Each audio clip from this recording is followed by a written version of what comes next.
आप ये मान लो कि जिस तरह से पहले आपको याद है कि लूट हुई थी और लूट के मंदिरों को लोग ले गए थे, वो आता था, याद है नहीं याद है आपको? ऐसी ही लूट अब हो रही है और ये वहां हो रही है उस धरती पे जहां ये कहा जाता है कि भाई जो राम को लाए हैं हम उनको लाएंगे। इन राम के नाम पे सत्ता भी ले ली और राम के नाम पे जो लोगों ने अपनी आस्था से धन जुटाया, दान दिया, वो भी लूट लिया। तो ये तो राम के नाम पे लूटने वाले लोग हैं। और जो बड़े हाथी हैं उनको तो बचा दिया और उनको परिंदों को पकड़ के कह रहे हैं। किसी भी उसमें पूरा बोर्ड है, प्रधानमंत्री कार्यालय से लेके इतने बड़े बड़े अधिकारी उसमें शामिल हैं। ये लूट कैमरे की निगरानी में हो रही थी। कहाँ है ईडी, कहाँ है इनकम टैक्स, कहाँ है सीबीआई? क्यों नहीं पूछ कर रहे हो भाई? 2 लाख रुपए पे तो ईडी आ जाती है। संजय सिंह ने 1 लाख रुपए ले लिए थे, 1 लाख रुपए का आरोप लगा था संजय सिंह पे कि उन्होंने 1 लाख रुपए घूस ली, तो ईडी वाले पकड़ के ले गए थे, जेल बंद कर दिया। कहाँ गई ईडी? मनी लॉन्ड्रिंग नहीं है ये, करोड़ों रुपए घोटाले का मामला है, चांदी, तमाम तरह की चीजें। हालांकि मैं तो बहुत इंटरेस्ट ले रहा हूं कि जिन्होंने दे दिया उन्होंने तो दे दिया, लेकिन किसी की भी जो है आस्था का अपमान ना हो, इसका ध्यान रखना था सरकार को।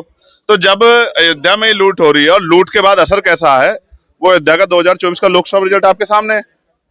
तो जैसा करोगे वैसा भरोगे। स्वर्ग नरक का तो पता नहीं, यही मिलेगा जो कुछ मिलना है। अब आप समझ लो कि बिना एफआईआर के एसआईटी का गठन, और एसआईटी ने क्या किया और एसआईटी की रिपोर्टों पे कितना काम होगा, सब आपके सामने है। 1000 का घोटाला होने के बाद भी जो है 1000 का 1000 सॉरी बता दो, आप ही बता दो। करोड़ घोटाला होने के बाद जो है उन्होंने इस्तीफा दिया है। छोटी रकम है क्या ये? तो उस तरह किस तरह देखते हैं इनका? आप सहारनपुर को दे दो, यहाँ के सैकड़ों गांव आबाद हो जाएंगे। मैं फिर कह रहा हूं, जो इष्ट है, ईश्वर है, भगवान है, जिनके लिए कहा, जिनको लोग नतमस्तक होते हैं, उन्हें पैसों की जरूरत नहीं है। उनके नाम पे जो धंधा कर रहे हैं उनको पैसे की जरूरत है। कल आप उत्तराखंड में गए थे, मूर्ति तो पानी भी नहीं पीती। ये तो सब जो है उनके नाम पे सत्ता भी ले ली भाजपा ने और धंधा भी चला रखा है। पैसा भी जो है कहाँ जा रहा है, किसके पास जा रहा है, अब देख लो। क्यों इस्तीफा दिया? अगर आप सच्चे हैं, इस्तीफा क्यों दिया आपने? आपसे इस्तीफा दिलवाया गया कि चलो हम आपको लूट में जेल नहीं भेज रहे, डकैती में, लेकिन आप इस्तीफा दे दो तो अपनी वो बचा लो साथ। कहाँ गए आप मिलने? लेकिन जान दिया मिलने। देखो, पुलिस अगर सिर्फ पुलिस होती ना तो हाथ जोड़ के मैं उनको हटा देता, लेकिन कल वहां पैरामिलिट्री फोर्स लगाई गई, एसएसबी और आईटीबीपी के जवान थे। और आप जानते हैं पैरामिलिट्री फोर्स का सबसे बड़ा समर्थक हूं मैं। पार्लियामेंट में उनकी पुरानी पेंशन के लिए उनको शहीद का दर्जा मिले, इसके लिए सबसे ज्यादा लड़ा हूं मैं। होम कमेटी हो या पार्लियामेंट या कहीं भी जहां अवसर मिले हो। लेकिन अब समस्या ये है, कल वही जवान मेरे सामने था तो मैं उस जवान से लड़ना नहीं चाह रहा था, ना मैं लड़ा, मैंने उनसे हाथ ही जोड़े। इस उसमें जो है जिस तरह की पीड़ा मुझे पहुंची हो, तो मुझे रोज ही पहुंचती है। जब मेरे लोगों की हत्याएं होती हैं, जब हमारी बहन बेटियों पर अन्याय, अत्याचार, बलात्कार होता है, तो ये तो पीड़ा में रोज होती है। इनकी क्या दिक्कत है? लेकिन मैं फिर कह रहा हूँ, उन्होंने 30 तारीख का समय रखा है कल का, मैं कल फिर जाऊंगा, क्योंकि वहां के माहौल अच्छा नहीं है। लोगों को नहीं पता, जो घर में बैठ के बात करें उनको नहीं पता कि कल भी वहां एक पंचायत हुई, वहां गांव के बाहर एक बड़ा मंदिर, उसमें पंचायत हुई और उसमें कहा गया कि भाई हम जहां अगर कोई आएगा 100 टुकड़े कर देंगे। ये चाइना है, पाकिस्तान है, बांग्लादेश है, कौन सा देश है जहां इजराइल है, जहां जा नहीं सकता चुनाव सांसद और अपने लोगों से मिलने नहीं? भरत तिवारी का एनकाउंटर हुआ है, यूपी तक के लोग उसके परिवार से मिलने जा रहे हैं। तो केतन जिसको जो है उसके पैर में कील ठोक दी, उसके गुप्तांग में कील ठोक दी, गड्ढे कर दिए, उसके हाथ में कील ठोक दी, उसकी बॉडी पे कोई जगह नहीं जहां उसको हड्डियों को तोड़ा ना गया, तो मैं उसके परिवार से क्यों नहीं मिल सकता? कारण क्या है? कारण यह है कि पुलिस कुछ छिपा रही है। उनको पता है मैं वहां जाऊंगा, वो परिवार मेरे सामने बात रखेंगे और फिर मैं ये बात जनता के सामने रखूंगा तो दुनिया में ये बात जाएगी। उसके परिवार ने क्या कहा है आपने सुना है? कल उन्होंने मुझसे कहा था, अगर आपको आने से रोका तो हम यहाँ से पलायन कर जाएंगे, हम सुरक्षित नहीं है। और वो कह रहे थे हम दिल्ली जाके धरने बैठेंगे। और ये सिर्फ वहां का हाल नहीं है, पूरे उत्तराखंड में रहने वाले शेड्यूल कास्ट, शेड्यूल ट्राइब के लोगों का हाल है ये। और वहां क्या हो रहा है आपको पता है? आप सुनो, मैं आपको बताता हूँ मेरे भाइयों। मीडिया हो आप, आपके जरिए दुनिया तक बात जाती है। पहले वहां मुसलमानों को पीटा गया, फिर वहां जो टूरिस्ट गए उनको पीटा गया, लगातार पीटा गया, और फिर वहां निहंग सिखों के साथ क्या हुआ ये भी आपने देखा। वो बॉर्डर नहीं है, वो चाइना नहीं है, वो उत्तराखंड का ही एक बड़ा हिस्सा है। वो जानबूझ के जो माहौल खराब करने का काम कर रहे हैं, ये स्वीकार नहीं होगा। हम लोग वहां जाएंगे भी, लोगों की आवाज भी उठाएंगे, और शासन प्रशासन उन्होंने चुनौतियां दी है टुकड़े करने की, मुझे नहीं दी। वो उत्तराखंड के मुख्यमंत्री पुष्कर सिंह धामी जी को, उनके चीफ सेक्रेटरी को, उनके डीजीपी को दी, मुझे नहीं दी। मैं कौन हूं? मैं वहां रहता नहीं हूं। लेकिन उन्होंने धमकी दी, कानून व्यवस्था को चैलेंज किया, तो इसका मतलब वो उत्तराखंड की सरकार को, हमारी पुलिस को, हमारी एजेंसी को कुछ नहीं समझ रहे। वो सोच रहे कि वही मालिक है। वो राजतंत्र समझ रहे हैं।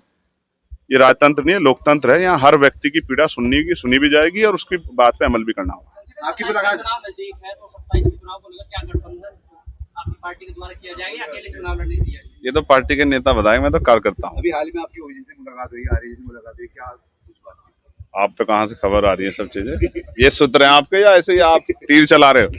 देखो, लोकतंत्र में मैं और वो साथ बैठते हैं जिनका आपने जिक्र किया। दूसरे जो साथी जिनका वो लखनऊ में मुझसे मिले, वो बहुत सीनियर है इस आंदोलन में, और उन सबके लिए बधाई। और जो भी चुनाव की प्रक्रिया होगी आपके सामने आएगी, कुछ छिपेगा थोड़ा ही। अगर 2027 की बात करें तो क्या आपकी पार्टी अकेले लड़ेगी या फिर गठबंधन को गुंजाइश है? यार, मैं अकेला आदमी नहीं हूँ, पार्टी हमारे यहाँ लोकतंत्र है।